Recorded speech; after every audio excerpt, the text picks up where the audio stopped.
اللہ تعالیٰ قرآن مجید فرقان حمید میں ارشاد فرماتا ہے یا ایھا الذین آمنوا اطیعوا اللہ ورسولہ ولا تولوا عنہ وانتم تسمعون ولا تکونوا کالذین قالوا سمعنا وهم لا يسمعون۔ اللہ سبحانہ وتعالیٰ ارشاد فرماتا ہے اے ایمان والو، اللہ اور اس کے رسول کی اطاعت کیا کرو اور سن کر اس سے منہ نہ پھیرو، اور ان لوگوں کی طرح نہ ہو جنہوں نے کہا ہم نے سن لیا حالانکہ وہ نہیں سنتے۔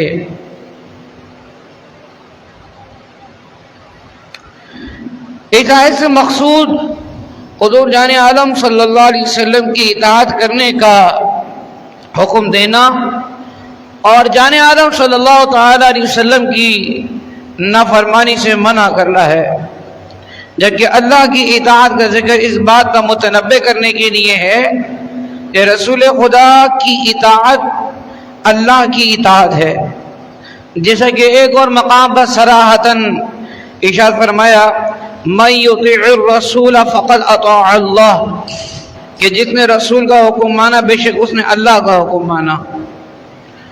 فرمایا کہ ان لوگوں کی طرح نہ ہونا جنہوں نے کہا ہم نے سن لیا حالانکہ وہ نہیں سنتے، کیونکہ جو سن کا فائدہ نہ اٹھائے اور نصیحت حاصل نہ کرے اس کا سننا ہی نہیں ہے۔ یہ منافقین اور مشرکین کا حال ہے۔ مسلمانوں کو اس سے دور رہنے کا حکم دیا جا رہا ہے کہ جب تم اللہ کا حکم سن لو، جب تمہیں یہ بات پہنچ جائے کہ فلاں عمل گناہ پر مبنی ہے تو مسلمانوں کو چاہیے کہ اس سے اجتناب کریں، اسے چھوڑ دیں، اس سے دور رہیں۔ ایسے نہ بنے کہ جناب نصیحت سننے کے باوجود اس پر عمل نہ کریں۔ ایسے لوگوں کے بارے میں یہ اللہ نے فرمایا کہ تم کہتے تو ہو کہ سن لیا، لیکن حقیقت یہ ہے کہ تم نے سنا ہی نہیں۔ اگر سنتے تو ضرور نصیحت پر عمل کرتے، اس حکم پر عمل کر کے دارین کی بھلائیاں حاصل کرتے، لیکن تم نے تو اللہ کے حکم کو سن کر انسنا کر دیا۔ فرمایا ان شر الدواب عند اللہ الصم البکم الذین لا یعقلون۔ فرمایا کہ بے شک سب جانور میں بدتر اللہ کے نزدیک وہ ہیں جو بہرے گونگے ہیں، جن کو عقل نہیں۔ یعنی مخلوق خدا میں سے روئے زمین پہ اللہ کے نزدیک بدتر وہ ہیں، فرمایا کہ جانوروں سے بھی زیادہ بدتر وہ ہیں جو نہ حق سنتے ہیں، نہ حق بولتے ہیں اور نہ حق کو سمجھتے ہیں۔ کان اور زبان عقل سے فائدہ نہیں اٹھاتے، بلکہ جانوروں سے بھی بدتر ہیں، کیونکہ یہ دیدہ دانستہ بیرے گونگے بنے ہوئے ہیں، جانتے ہیں حق کیا ہے باطل کیا ہے، لیکن عقل کا استعمال نہیں کرتے، بلکہ یہ لوگ اس چیز کی طرف بھاگتے ہیں جو کہ فنا ہونے والی ہے، غفلت میں مبتلا ہیں۔ رب تعالیٰ نے ان لوگوں کو جو حق سننے کے باوجود حق کی تائید نہ کریں، حق پر عمل نہ کریں، اللہ نے ان کو کیا فرمایا؟ شر الدواب۔ اس کا معنی کیا ہے کہ یہ بدترین جانور ہیں۔ جانوروں میں سے بدترین جانور کون؟ جو انسان ہونے کے باوجود حق کو تسلیم نہ کریں۔ تو اب وہ ایسے نہ بنے جیسے کفار و مشرکین تھے، حق بات کو سمجھنے کے باوجود حق پر عمل نہ کرنا، یہ اللہ تبارک و تعالیٰ کو بڑا ناراض کرتا ہے جناب۔ اس لیے اللہ اور اس کے رسول کے حکم پر عمل کرنا، حق کی بجا آوری، یہ مسلمانوں کے لیے لازم اور ضروری ہے۔ اور پھر اللہ سبحانہ و تعالیٰ نے قرآن مجید فرقان حمید نے فرمایا یا ایھا الذین آمنوا استجیبوا للہ وللرسول اذا دعاکم لما یحییکم وَاعْلَمُوا أَنَّ اللَّهَ يَحُولُ بَيْنَ الْمَرْءِ وَقَلْبِهِ وَأَنَّهُ إِلَيْهِ تُحْشَرُونَ۔ فرمایا اے ایمان والو، اللہ اور اس کے رسول کی بارگاہ میں حاضر ہو جاؤ جب وہ تمہیں اس چیز کے لیے بلائیں، اس چیز کے لیے بلائیں جو کہ تمہیں زندگی دیتی ہے، اور جان لو کہ اللہ کا حکم آدمی اور اس کے دل کے درمیان حائل ہو جاتا ہے، اور یہ کہ اسی کی طرف تمہیں اٹھایا جائے گا۔ اس آیت مبارکہ کا جو عمومی معنی تو یہی ہے کہ رسول اللہ صلی اللہ تعالی علیہ وآلہ وسلم کے ہر حکم پر بلا تردد عمل کیا جائے، اس میں دیر نہیں کرنی چاہیے، بالکل بھی تاخیر نہ ہو۔ اور کیوں فرمایا کہ یہ جو اللہ اور رسول کے حکم پر جب تم عمل کرتے ہو تو یہ تمہارا عمل کرنا تمہیں زندگی بخشتا ہے۔ دنیا کی محبت میں مستغرق ہو کر جو تم بے عملی کے سبب اپنے دل کو مردہ کر چکے ہو، تو اللہ اور اس کے رسول کی پکار پر جب وہ بلائے تو اس کے حکم پر لبیک کہنے سے یہ تمہارا دل زندہ ہو جائے گا۔ بخاری شریف کی حدیث ہے، حضرت ابو سعید بن معلا رضی اللہ تعالیٰ عنہ فرماتے ہیں کہ میں مسجد نبوی میں نماز پڑھ رہا تھا کہ مجھے رسول اکرم صلی اللہ تعالیٰ علیہ وسلم نے بلایا، لیکن میں آپ کے بلانے پر حاضر نہ ہوا۔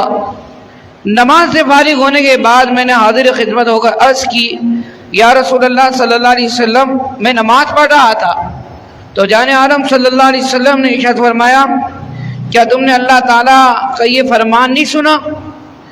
استجیبوا للہ وللرسول اذا دعاکم، یعنی اللہ اور رسول کے بلانے پر حاضر ہو جایا کرو جب وہ تمہیں بلائیں۔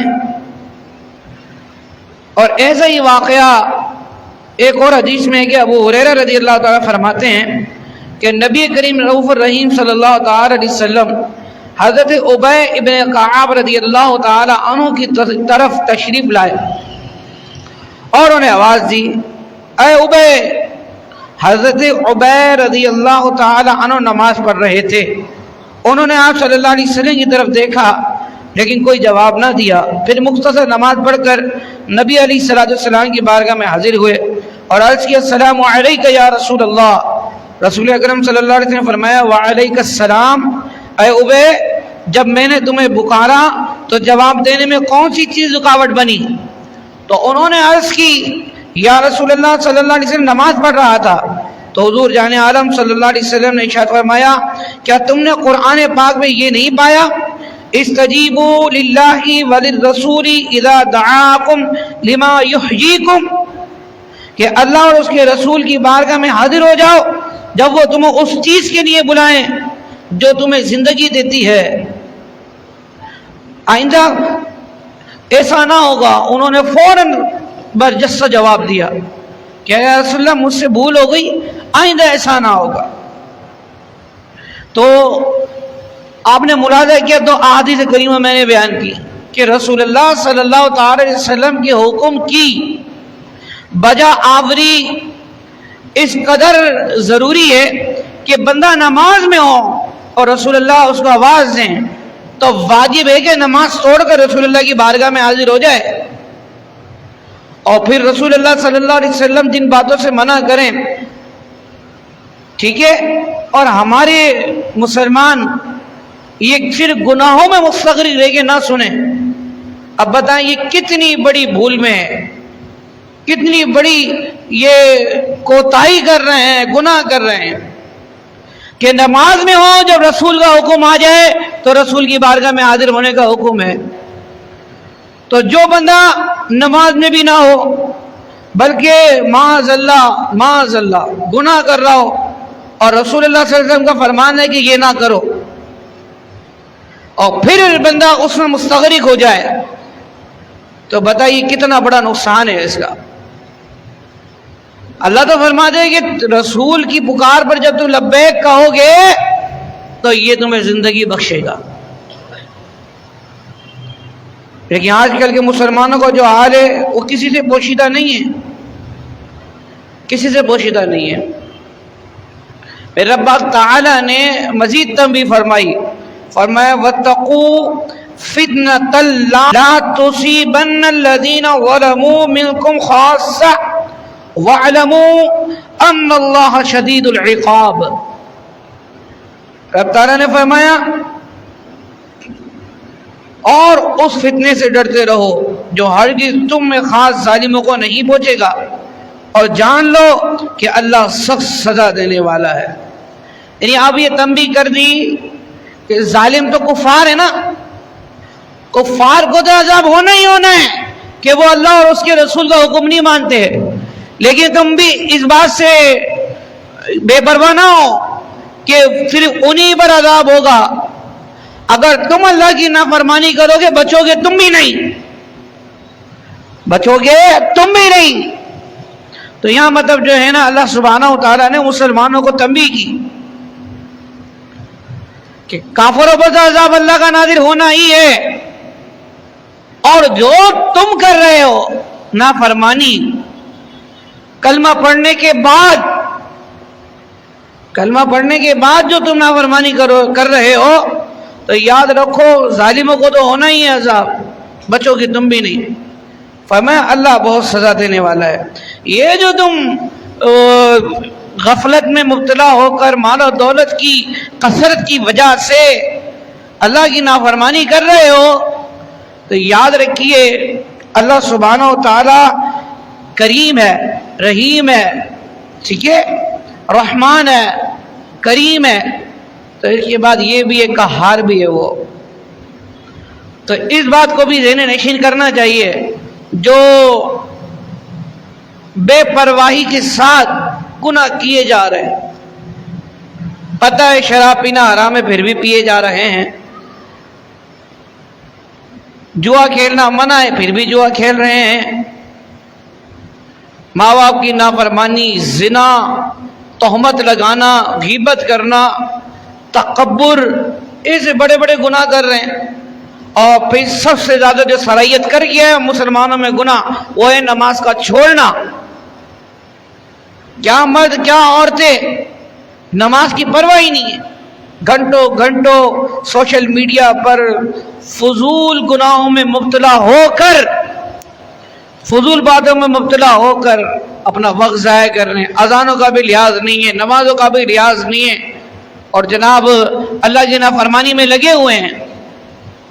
تو یہ بات یاد رکھیں کہ اللہ سبحانہ و تعالیٰ نے واضح طور پر ارشاد فرما دیا ہے کہ ان کو تو ہونا ہی عذاب ہے، جو کفار ہیں، جو مشرکین ہیں، لیکن بچنا تم نے بھی نہیں ہے. احادیث میں یہ چیز بیان کی گئی ہے کہ نہ صرف وہ مبتلا عذاب ہوں گے جو گناہ کر رہے ہیں، بلکہ ان پر بھی عتاب ہونا ہے جو گناہ سے منع نہیں کرتے، بچیں گے وہ بھی نہیں. جی حضور جان عالم صلی اللہ تعالی علیہ وسلم نے ارشاد فرمایا اللہ تعالی مخصوص لوگوں کے عمل کی وجہ سے عذاب عام نہیں کرتا جب تک کہ عام طور پر لوگ ایسا نہ کریں کہ ممنوعات کو اپنے درمیان ہوتا دیکھتے رہیں اور اس کے روکنے اور منع کرنے پر قادر ہونے کے باوجود اس سے نہ روکیں نہ منع کریں. جب ایسا ہوتا ہے تو اللہ تعالیٰ عذاب میں عام و خاص سب کو مبتلا کر دیتا ہے. ایک تو گناہ گار ہے، میں گناہ نہیں کر رہا، ٹھیک ہے، میں گناہ نہیں کر رہا، لیکن جو گناہ کر رہا ہے نا میں اس کو بھی نہیں روک رہا. میرا دل نہیں تڑپ رہا کہ یار یہ اللہ تعالیٰ کی نافرمانی کر رہا ہے. گانے بج رہے ہیں، ٹھیک ہے، برائیاں ہو رہی ہیں اور میں خاموشی سے بیٹھا رہا ہوں، نہ بچے گا وہ بھی نہیں. مبتلا آدھا وہ بھی کیا جائے گا. بے حیائی ہوتے دیکھ رہے ہوں، شرابیں پیتے دیکھ رہے ہوں اور منع نہ کریں انہیں، مبتلا آدھا وہ بھی کیے جائیں گے. گھر کے اندر بچیاں بے حیائی کر رہی ہوں، باپ بھائی خاموش بیٹھے رہیں، تماشائی بنے رہیں، بیوی بے حیائی کر رہی ہو، غیر محارم سے بے تکلف ہو رہی ہو، ہنس ہنس کے باتیں کر رہی ہو نامیرا مردوں سے، اور مرد خاموش رہے. اسی طرح مرد نامیرا عورتوں سے عشق لڑا رہے ہوں، ٹھیک ہے، تو ان تمام صورتوں میں بچے گا کوئی نہیں، سب مبتلا ہوں گے. حضرت جریر رضی اللہ تعالیٰ عنہ فرماتے ہیں میں نے حضور جان عالم صلی اللہ علیہ وسلم کو ارشاد فرماتے ہوئے سنا کہ کسی قوم میں جو شخص گناہوں میں سرگرم ہو اور وہ لوگ قدرت کے باوجود اس کو نہ روکیں تو اللہ تعالیٰ مرنے سے پہلے انہیں عذاب میں مبتلا کر دیتا ہے.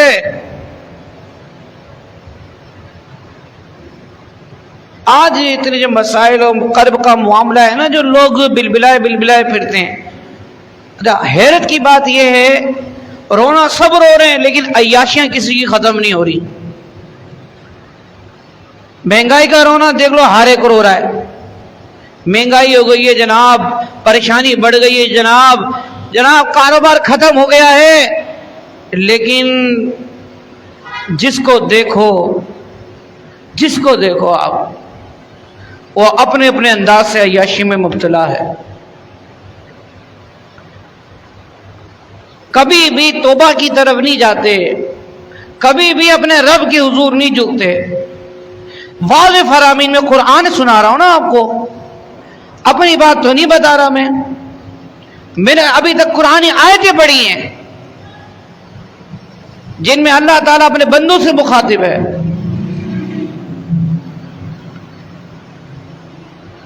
حضرت عبداللہ بن مسعود رضی اللہ تعالیٰ سے روایت ہے، حضور جان عالم صلی اللہ تعالی علیہ وسلم نے ارشاد فرمایا خدا کی قسم تم ضرور امر بالمعروف کرو گے، نہی عن المنکر کرتے رہو گے، اور تم ضرور ظلم کرنے والے کے ہاتھوں کو پکڑ لینا اور اسے ضرور حق پر عمل کرنے کے لیے مجبور کرنا، ورنہ اللہ تعالیٰ تمہارے دل بھی ایک جیسے کر دے گا، پھر تم پر بھی اسی طرح لعنت کرے گا جس طرح بنی اسرائیل پر لعنت کر دی گئی.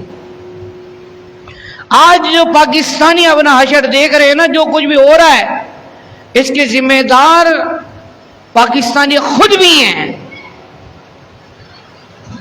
ان ذلیل و خوار ظالموں کا ساتھ دے کر، ان ذلیلوں کو، جو ذلیل سیاستدان ہیں، جو مسلط تھے، جو پہلے مسلط سے، جو ان سے پہلے مسلط تھے، ان سب کا ساتھ دے کر یہ ذلت و خواری اپنے لیے پاکستانیوں نے خود قبول کی ہے.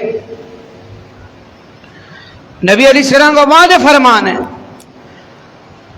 ارے تم نیکی کی دعوت دو گے، تم امر بالمعروف کرو گے، لوگوں کو بھلائی کا حکم دو گے، برائی سے منع کرو گے، اور جب تم دیکھو کہ کوئی ظالم ظلم کر رہا ہے تو اس کا ہاتھ پکڑو گے، اگر قدرت رکھتے ہو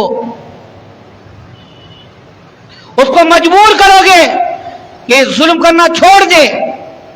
یہاں تو جس کا پیٹ بھرا ہے وہ باہر ہی نہیں نکلتا نا، اس کو پرواہ ہی نہیں ہے جس کا پیٹ بھرا ہوا ہے.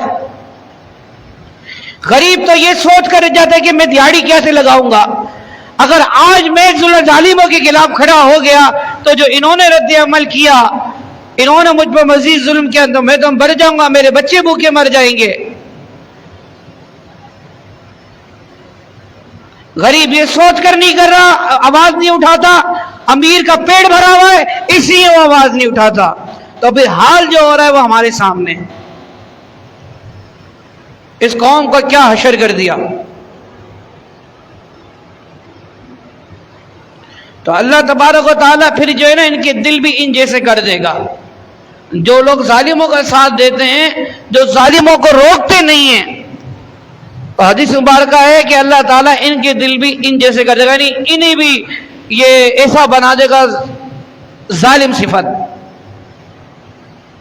اور پھر اس کے بعد اللہ نے کیا فرمایا، اللہ کے رسول نے کیا فرمایا؟ حضور نے فرمایا کہ پھر ان کے اوپر اسی طرح لعنت کر دی جائے گی جس طرح بنی اسرائیل پہ کی گئی کہ جب وہ نافرمان ہوئے.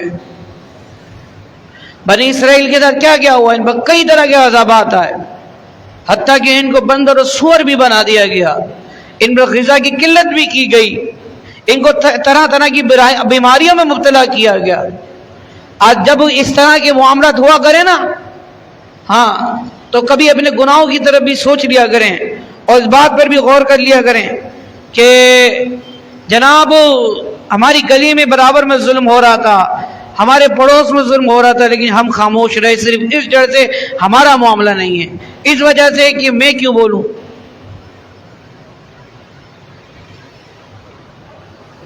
یہ المیہ ہے جناب، یہ المیہ ہے۔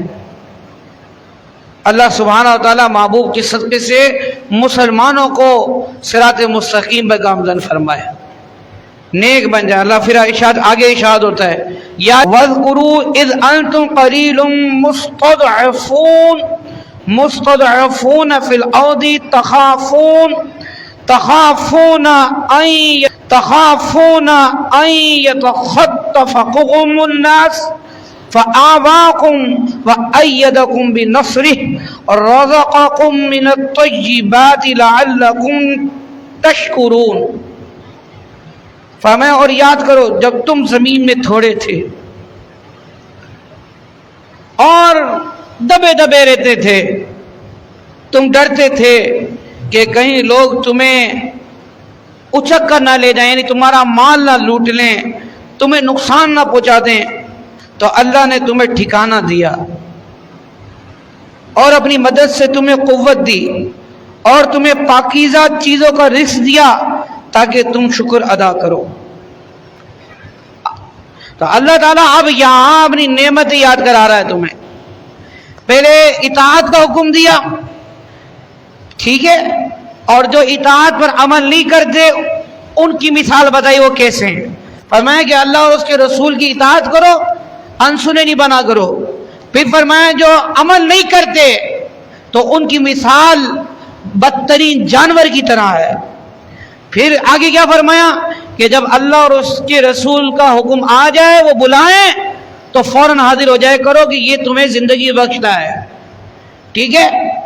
اور پھر یہاں مطلب جو ہے اللہ سبحانہ و تعالیٰ نے اپنی نعمت یاد دلا دی کہ دیکھو تم یاد کرو کہ ان بے سر و سامان، آج جو ہم جس کنڈیشن میں ہیں نا، یہ آیت مبارکہ گویا کہ ہمارے لیے ہے۔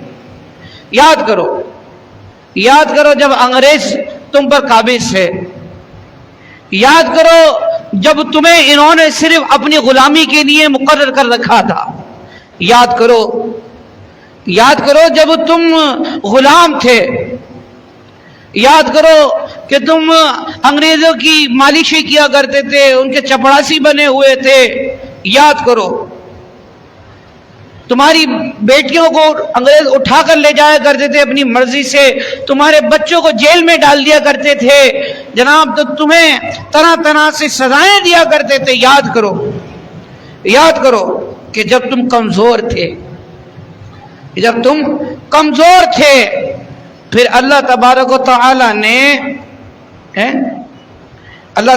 تعالی نے تمہیں ٹھکانہ دیا نہیں دیا؟ پاکستان دیا نہیں دیا؟ بولیں دیا نا؟ پاکستان دیا، پاکستان اللہ نے تمہیں ٹھکانہ دیا، پاکستان دیا۔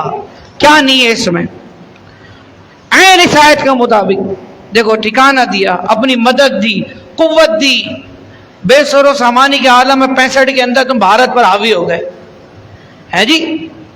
65 کی جنگ جیتی نہیں جیتی، ہے جی؟ فرمایا قوت دی، تمہیں پاکیزہ چیزیں دی۔ کیا چیز نہیں ہے اس پاکستان کے اندر؟ کون سی نعمت نہیں ہے؟ پاکیزہ چیزیں دی۔ تو رب تعالیٰ نے صرف یہی تو فرمایا نا، شکر ادا کرو،